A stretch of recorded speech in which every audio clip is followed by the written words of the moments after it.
हर पाकिस्तानी के जहन में इस वक्त यही सवाल है कि आज पाकिस्तान में पेट्रोल की कीमत में कितनी कमी होगी, चूँकि आलमी मार्केट से अब ये बड़ी अहम डेवलपमेंट सामने आई है। अमरीकी सदर डोनाल्ड ट्रंप की जानिब से ईरान पर मुजव्वज़ा हमले रोकने के ऐलान के बाद आलमी तेल की कीमत में एक ही दिन में $4 से ज़्यादा फ़ी बैरल की कमी रिकॉर्ड की गई है। ब्रेंट खाम तेल की कीमत अब $4 कम होकर $83.85 पर फ़ी बैरल पर आ गई है, जबकि अमरीकी वेस्ट टेक्सास इंटरमीडिएट भी $4 सस्ता होकर $80.66 फ़ी बैरल पर ट्रेड होने लगा है। लेकिन सवाल यहाँ पर यह है कि सिर्फ एक ऐलान से तेल इतना सस्ता कैसे हो गया।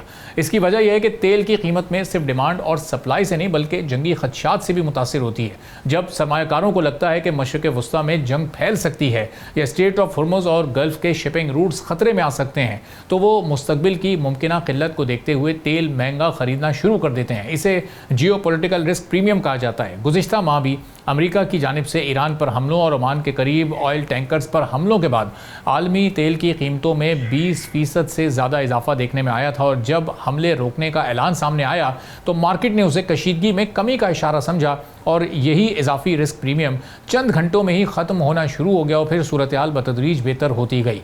अब यहाँ पर सबसे अहम सवाल आता है, इसका पाकिस्तान पर क्या फौरी असर पड़ेगा। पाकिस्तान अपनी ज़रूरत का बड़ा हिस्सा इंपोर्टेड तेल से पूरा करता है और इसीलिए आलमी कीमतों में कमी से सबसे पहले इंपोर्ट बिल कम होने का इम्कान पैदा होता है। अगर तेल कुछ अरसा इसी सतह पर बरकरार रहता है तो पाकिस्तान के करंट अकाउंट डेफिसिट पर खासा दबाव कम हो सकता है। फॉरेन एक्सचेंज पर भी बड़ा अच्छा मुस्बत असर पड़ सकता है और फिर महंगाई में भी कुछ कमी आने की तवक्को बढ़ जाती है। लेकिन इसका मतलब ये नहीं है कि अगले ही दिन पाकिस्तान में पेट्रोल इतना ही सस्ता हो जाएगा, जबकि यहाँ रोज़ाना की बुनियाद पर कीमतों का तयन हो रहा है। पाकिस्तान में पेट्रोलियम प्रोडक्ट्स की कीमतों का तयन सिर्फ आलमी तेल की कीमत से नहीं होता, बल्कि इसमें रुपए की कदर भी शामिल होती है, फ्रेट चार्जेस भी मौजूद होते हैं, इंश्योरेंस भी होता है, ओगरा की कीमतों का फार्मूला भी यहाँ पर मौजूद है, पेट्रोलियम लेवी भी इसमें होती है, सेल्स टैक्स भी होता है और फिर दीगर हुकूमती टैक्सेस भी इसमें शामिल होते हैं। अगर हुकूमत अपनी आमदनी बरकरार रखने के लिए लेवी बढ़ा दे तो आलमी कीमतों में कमी का फ़ायदा फिर आवाम तक नहीं पहुंच पाता।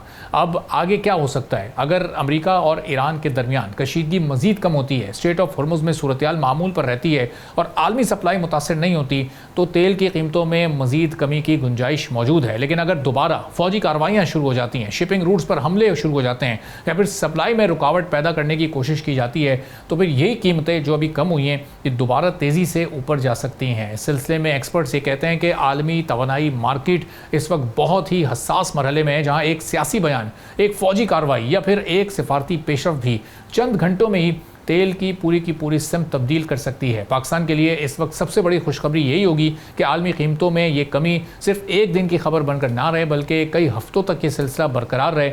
और ऐसी सूरत में न सिर्फ इंपोर्ट बिल कम होगा बल्कि महंगाई के साथ ट्रांसपोर्ट अखराजात और फिर सनती पैदावारी कॉस्ट पर भी खासा मुस्बत असर पड़ सकता है। फिर सबसे बढ़कर यह है कि पाकिस्तान में जो रोज़ाना तेल की कीमत, पेट्रोल की कीमत बढ़ती है, उसमें भी कुछ कमी का इम्कान इससे निकल सकता है।